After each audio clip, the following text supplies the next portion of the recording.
गजानन विजय ग्रंथ अध्याय 12वा. श्री गणेशाय नमः. हे गणाधीशा गणपती, मयुरेश्वरा विमल कीर्ती, माझ्या हृदयी करू वस्ती ग्रंथ कळा सासनेही हा. तू ज्ञान बुद्धीचा दाता, तू भक्त मनोरथ पुरविता, विघ्न गाते संहारिता, तूच एक गणराया. तू साक्षात चिंतामणी, चिंतलेले देशी जाणी, आपल्या भक्ता लागुनी ऐसे पुराणे म्हणतात. माझ्या मनीची अवघी चिंता, लयास नेई एकदंता, लंबोदरा पार्वती सुता, भालचंद्रा सिंदुरारे. असो बच्चूलाल अग्रवाल, होता एक अकोल्याला, धनकनक संपन्न भला, मनाचाही उदार जो. त्याने हकीकत करंजाशी, म्हणजे लक्ष्मपंत गुड्याची, कर्णोपकरणी ऐकली साची, तेने साशंक जाहला. ते खरे खोटे पाहण्यास, विचार करी चित्तास, तो एके समयास महाराज आले अकोल्याला.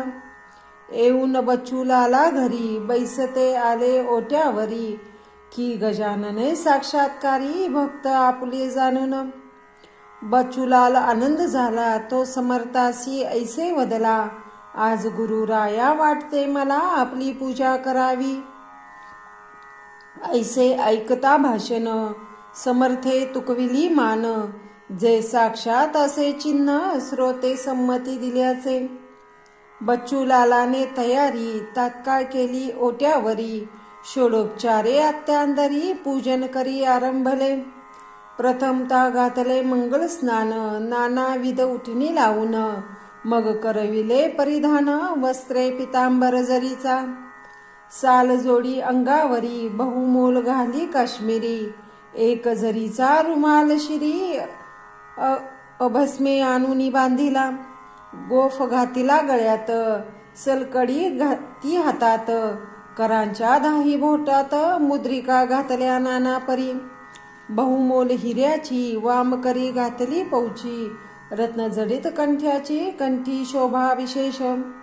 जिलेबी राघवदास पेढे, नैवेद्यास ठेविले पुढे, त्रयोदशी गुणी ठेविले विडे, ऐक्य लहान तपकात. अष्टगंध अगरजजा अत्तर, सुवासिक लाविले फार, त्याने अवघ्या अंगभर गुलाब पाणी शिंपडिले. एका सुवर्णाच्या ताटी, दक्षिणा ठेवली शेवटी, ती होती फार मोठी, रुपये होन मोहरांची. बेरीज करता 10,000, येईल ती साचार, ऐसी दक्षिणा होती थोर, किती वर्णन करू तिचे. श्रीफळ पुढे ठेवून विनये केले भाषण, महाराज माझी इच्छा मन, राम मंदिर बांधावया. या माझ्या ओट्यावरी, अडचण होते भारी, मंडप तो घातला जरी, उत्सवाची गुरुराया. त्या माझ्या मनोरथा, पूर्ण करी ज्ञानवंता, ऐसे म्हणून ठेविला माथा, अनन्य भाय पायावरी. त्यावरी साधू गजानन झाले, देत झाले अर्वाचन, श्री जानकी जीवन, तुझी करील पूर्ण हेतू. असो आज तू हे काय केले, मला पोळ्याचा बैल बनविले, हे अलंकार घालून भले, त्याचे काय कर्ण. मीन बैल पोळ्याचा, अथवा घोडा दसऱ्याचा, मला या दागदागिन्याचा काय सांग उपयोग. अरे हे अवघे विष, मला नको त्याचा स्पर्श, या नुसत्या उपाधीस माझ्या मागे लावू नको. अथवा तू मोठा श्रीमान, हे दाखवा वया कारण, केलेस का हे प्रदर्शन, सांग मसी. बच्चूलाला ते आवडते जयासी, तेच द्यावे दयासी, मी वेडा पिसा संन्यासी, नागवा फिरतो गावभर.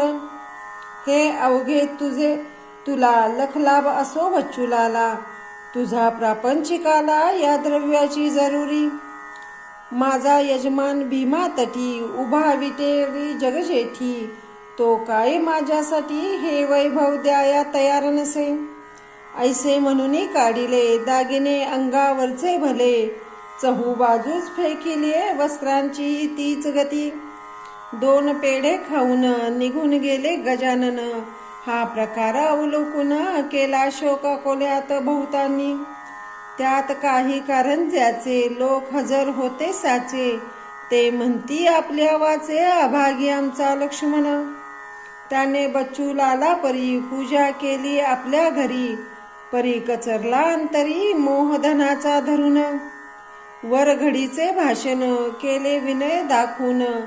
ते का समर्था कारण समजणे अशक्य आहे हो. जेवी पूजा दांभिकाची शब्दमयी असते साची. पूर्तता महावस्त्राची होते त्यांची अक्षतेने. शर्कराखंडा खाद्यानी ऐसे म्हणून या वदनी. कुचका दाना आणूनी ठेवी पुढे. भुईमुगाच्या अशा दांभिक पूजनाने फलही त्याचे स्वरूपाचे. वाटोळे लक्षणाचे याच कृतीने झाले हो. हा बच्चूलाल धन्य धन्य. जैसे केले भाषण तैसेच ठेविले वर्तन. जवाहून न आगळे. आता त्याच्या वैभवाला ओहोट हा ना शब्द उरला. संत कृपा झाली ज्याला तो सुखीच राहत असे. बच्चूलालानी तपास केला अवघ्या अकोल्यास. परीन लागला थांग त्यास समर्थाचा कोठेही. असो एक पितांबर नावाचा शिष्य शिंपी जातीचा. होता गजानन महाराजांचा शेगावी मठामध्ये. त्याने सेवा बहुत केली तपश्चर्या फळा आली. एके दिनी ऐशी झाली गोष्ट एका मठात. फाटके तुटके धोतर नेसला होता पितांबर. हे पाहून गुरुवर ऐशा रीती बोलले. अरे तुझे नाव पितांबर नेसण्यानं धडके धोतर. ढुंगणास पाहती नारी नर हे तरी झाक वेड्या. नाव म्हणे सोनूबाई हाती कथलाचा वाळा नाही. नाव पाहता गंगाबाई आणि तडफडे तहानेने. तशातलाच हा प्रकार आहे तुझा साचार. हे फाटके धोतर पोताऱ्याचे उपयोगी. तेच नेसून बैससी ढुंगण जगाला दाविसी. हा घेत दुपेटा देतो तुझी नेसावया कारणे. तो न करिता अनुमान राहे बाळा नेसून. यासी नको सोडून जाण कोणी काही केले तरी. पितांबर दुपेटा नेसला हे असह्य झाले इतराला. भाऊच घातकी भावाला होतो स्वार्थ दृष्टीने. तो वेडा वाकडा प्रकार कशास बोलू साचार. गटाराचे उघडता द्वार घाण मात्र सुटते हो. गजानन स्वामी प्रत शिष्य होते असंख्यात. परी अधिकारी तयात होत दोन्ही हाताच्या बोटा इतके. पहा श्रोते कांतारी वृक्ष असती नाना परी. त्यातून क्वचित कोठे तरी नजरेस पडती चंदन तरु. त्याच परी होते येथे त्याच्या शिष्य मंडळी ते. काही शिष्य पितांबराते टोचू लागले निरर्थक. हेच का तुझे शिष्यपण वस्त्र करीती परिधान. जे का समर्था कारण ल्यावयाच्या उपयोगी. तुझी भक्ती कळून आली तू खुशाल चंद असशी मुळी. तू राहू नको ये स्थळी अपमान करण्या सद्गुरूचा. ते पितांबर म्हणाला मी न गुरुचा अपमान केला. उलट मान ठेविला आज्ञा ऐकून तयांची. वस्त्रे हे मज त्यांनी दिले नेसावया सांगितले. तेच मी हो परिधान केले ही का झाली अवज्ञा. ऐसी भवती न भवती झाली शिष्यात तेल माजली. ती मिटवावया माव केली ऐशा रीती गजानने. पितांबरास म्हणती गुरुवर तू येथून जावे दूर. जाणते मूल झाल्यावर आई त्याला दूर ठेवी. माझी कृपा आहे खरी हे पितांबर तुझवरी. जा हिंडून भूमीवरी पदतासी ताराया. डोळ्यात आसवे आणून करुनिया साष्टांग नमन. मागे पाहे फिरू फिरून सोडून जाता मठासी. पितांबराला कोडोलीसी बसला वनात आंब्यापासी. चिंतन चालले मानसी निज गुरुचे सर्वदा. तेथे होते रात्रभर उद्या येता दिनकर. जाऊन बसला झाडावर मुंगळ्याच्या त्रासाने. अवघ्या आम्रवृक्षावरी मुंग्या मुंगळे होते भारी. लहान थोर फांद्यावरी आला पितांबर जाऊन. परी निर्भय असे सापडेना स्थान तयासी बसण्या जाना. हे कृत्य गुराख्यांना कौतुकास्पद वाटले. ते म्हणाले आपापसात, हा माकडा परी का फिरत. ह्या वृक्षावरी सत्य हे काही कळेना. लहान सहान फांदीला निर्भयपणे फिरू लागला. परी नाही खाली पडला हेच आहे आश्चर्य. दुसरा म्हणाला, यात काही आश्चर्य वाटण्याजोगे नाही. गजाननाच्या शिष्याठाई ऐसे सामर्थ्य असते रे. यावरून हा त्यांचा शिष्य असावा खचित साचा. चला हो येथे आल्याचा वृत्तांत सांगू गावात. गोपमुखाने वृत्त कळले, कोंडोलीचे लोक आले. आम्रवल्लापाशी भले, कोण आले ते पहावया. म्हणाले पौरवासी नर, हा ढोंगी असावा साचार. बळेच करतो वेडेचार, गजाननाचा शिष्यापरी. शिष्य गजानन महाराजांचा भास्कर पाटील होता साचा. झाला नुकताच अंत त्याचा अडगाव नगामे ग्रामात. समर्थाचे शिष्य येथे येतील कशास, बळे करण्यास उपवास सोडून बर्फी पेड्याला. पुसून एकदा यास पाहावे, तो काय म्हणतो ते ऐकावे. मग खरे खोटे ठरवावे, उगीच तर्क नाही बरा. एक मनुष्य पुढे झाला, पितांबरासी पुसू लागला. तू कोण कोठीला कशास आलास, गुरु तुझा कोण असे. पितांबर बोले त्यावरी, मी शेगावचा राहणार, मी शिंपी पितांबर. शिष्य गजानन स्वामीचा. त्यांची आज्ञा मज लागून करण्याला झाली पर्यटन. म्हणून येथे येऊन वृक्षापाशी बैसलो. तो आंब्याच्या मुळाशी मुंगे झाले बहुवासी. म्हणून बैसलो फांदीसी वृक्षावरी जाऊनी. ऐसे ऐकता तद्भाषण लोक कोपले दारुण.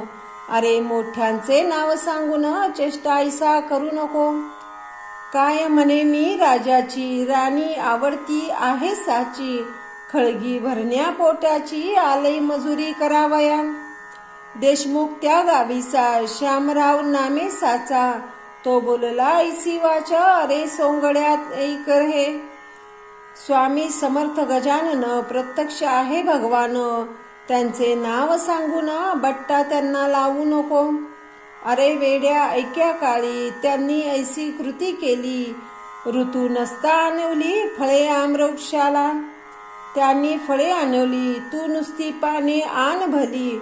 नाही तरी या स्थली तुला न धडगत लागेल. हा बळीराम पाटलांचा वृक्ष वटलेला आंब्याचा. तो परनियुक्त करी साचा, आमचा देखत ये काळी.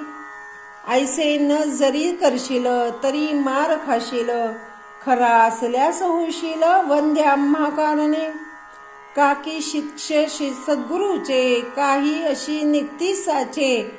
बापा त्यांच्याच तोडीचे आहे न्याय जगी. नको करू उशीर, हा आंबा करी हिरवागार. ते ऐकता पितांबर गेला असे घाबरून. बोलला ऐसे नाडू नका, माझी सारी कथा ऐका. एका खाणीत निघती देखा हिरे आणि गारा हो. तैसाच मी गार परी, गजानन शिष्य भीतरी. बोललो नाही वैखरी, यत किंचित खोटे हो. गारे वरून खानीस, नाही येत जगी दोष. मी निजगुरुस नावास चोरून कैसे ठेवावे. श्यामराव म्हणे त्यावर, नको करू चरचर. संकट शिष्यास पडता थोर, ते धावा करीती सद्गुरूचा. मग तो शिष्य त्यांचा जरी नसला कृतीने अधिकारी. तरी सद्गुरूचा प्रभाव करी सहाय्य या आपल्या शिष्यास. आयशी झाली आडवीर, पितांबरेसी साचार. झाला बिचारा चिंता तूर, काही न सुचे तयासी. वटलेल्या झाडापाशी मिळाले अवघे पौरवासी. काय होते पहावयासी, मुले बायका समेत. निरुपाय होऊन अखेर पितांबराने जोडिले कर स्थवन मांडिले अपार आपल्या सद्गुरु रायाचे. हे स्वामी समर्थ गजानना ज्ञानांबरीच्या नारायणा पदनदाच्या रक्षणा धावा आता ये काळी. माझ्यामुळे दोष तुला येऊ पाहतो भक्तपाला आपल्या बिरदासाठी पाला आणि आम्र वृक्षासी. माझी भिस्त तुझ्यावरी पाव माते लवकरी ना तरी आळीपाळी खरी मजली येथे मारण्याची. प्रल्हाद खरा करण्याला स्तंभी नरहरी प्रगटला जणी चढविला सुळाला त्याचे प्राण पाणी झाले. जनीचा भार देवावरी माझा आहे तुझवरी संत देवातांतरी मुळीच नाही राहिले. देव तेच असती संत संत तेची देव साक्षात मला लोक म्हणतात शिष्य गजाननाचा. माझे काही महत्व नाही ते अवघे तुझ्या ठाई पुष्पामुळे किंमत येई जगी सूत्राकारणे. तू पुष्प मी आहे सूत तू कस्तुरी मी माती सत्य तुझ्यामुळेच आले येते संकट हे माझ्यावरी. आता न माझा अंत पाही गुरुराया धाव घेई या वटलेल्या वृक्षावरी आणि परणे कोमल. लोकास म्हणे पितांबर करा सद्गुरूचा नाम गजर जय जय गजानन साधूवर शेगावाचा वलिया. अवघे लोक गजर करती तो पालवी फुटली वृक्षाप्रती जननयनी पाहती त्या अगाध कौतुकाला. कोणी म्हणती असेल स्वप्न ते जे पडले आपणाहून पहा चिमटा घेऊन आपुल्या करानी. चिमटे घेऊन पाहती ती निमाली स्वप्न भ्रांती यावरी कोणी ऐसे म्हणती ही नजरबंदी असेल. गारुड्याच्या खेळात वाद्या होती सर्प सत्य खापऱ्या असती दृष्टीपत त्याचे रूपे दिसती की. तोही भ्रमनिमाला तोडून पाहता पर्णाला फांदी वाटे तत्काळ आला चीक शुभ्रासा बाहेर. मग मात्र खात्री झाली वाळल्या वृक्षा पालवी फुटली श्री गजानन माऊली खरीच आहे महासंत. आता पितांबराविषयी शंका न धरणे मानसी चला घेऊनी गावासी हा त्यांचा शिष्य असे. त्याच्या योगे करून काही तरी गजानन येथील कोडोली कारण वासरासाठी गाय जैसी. ते अवघ्यासी मानवले पितांबरासी मिरवीत नेले. जेथे ऐसे जेव्हा दिव्य झाले तेव्हा भाव उदेला. जैसा समर्थानी आपुला शिष्य डोमगावी पाठवला कल्याण नामे करुणी भला कल्याण करना जगाचे. तैसेच कैले गुरुवर्य श्री गजानने साजिरे उदेले हे भाग्य खरे या कोडोली गावाचे. श्रोते अजूनपर्यंत तो आंबा आहे कोडोलीत इतरांपेक्षा असंख्यात फळे येती तयाला. त्या पितांबराचे भजनी कोडोलीचे काव लागला जाणी. जेथे जाईल हिरकणी तेथे ती मोल पावे. मठ पितांबराचा कोडोलीत झाला साचा आणि अंतही तयाचा ते ठाई झाला हो. आता इकडे शेगावात महाराज आपल्या मठात एके दिनी उद्विग्न चित्त होऊन बैसले. शिष्य त्याचे कारण पुसू लागले कर जोडून. महाराज आपले मन का हो अस्थिर जाहले. ते महाराज वदले लोकाला आमचा कृष्ण पाटील गेला. तो चिकन सुपारी आम्हाला रोज आणून देत असे. त्याची झाली आठवण राम त्याचा मुलगा लहान. आता सुपारी चिकन कोण देतो या ठाई. राम थोर झाल्यावरील करील माझी चाकरी म्हणून मी या मठांतरी आता ना तयार राहावया. ऐसे महाराज बोलता जना लागली चिंता. महाराजांचा विचार असता दिसतो येथून जाण्याचा. म्हणून कैसेही करून जाऊन द्यावे त्या कारण. चला आपण धरू चरण महाराजांचे वेळा. ऐसा विचार मिळून केला. मंडळी आली मठाला. श्रीपतराव बंकटलाला ताराचंद मारुती. मंडळीने धरले चरण. महाराज आम्हा सोडून. तुम्ही आपले स्थान राहण्याचे अन्य करू नये. तुमची इच्छा असेल जेथ तेथेच राहा शेगावात. परी सोडण्याचे मनात ग्रामही आणू नका. ते महाराज वनी निघाली. तुमच्या गावात आहे धुफळी. मला कोणाची जागा मुळी नको येथे राहावयास. जी कोणाची नसेल जी जागा जरी द्याल तरी राहणे होईल माझे या शेगावी. ऐसी गोष्ट ऐकली तेव्हा मंडळी चिंतावली. समर्थांनी आज्ञा केली मोठ्या पेचाची आपणा. कोणाच्या जागेत राहण्यास तयार नाही सरकार त्यांच्या प्रित्यर्थ जागा ती देईल कशी.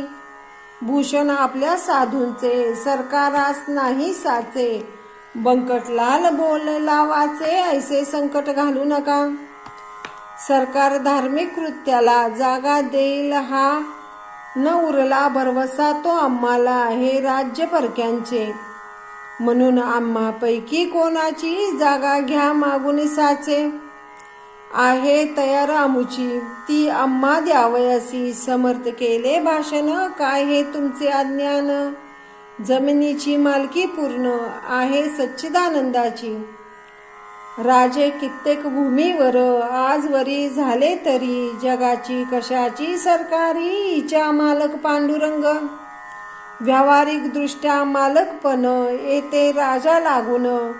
त्याचे नाही भूषण तुम्ही प्रयत्न करा जा. जागा मिळेल प्रयत्न करिता पुढे नका बोलू आता. हरिपाटलाच्या हाता यश येईल निशंक. हरिपाटलाला आली मंडळी ती अवघी भली. त्यांच्या सल्ल्याने मागितली जागा अर्ज करण्याला. बुलढाण्याचा सर्वाधिकारी साहेब होता नामे करी. त्याने 1 एकरी जागा खरी अर्जावरून दिली असे. आणि ऐसे म्हणाला तुम्ही 2 एकर अर्ज केल परी मी तुर्त तुम्हाला 1 एकर देत असे. तुम्ही 1 वर्षात जागा केल्या व्यवस्थित.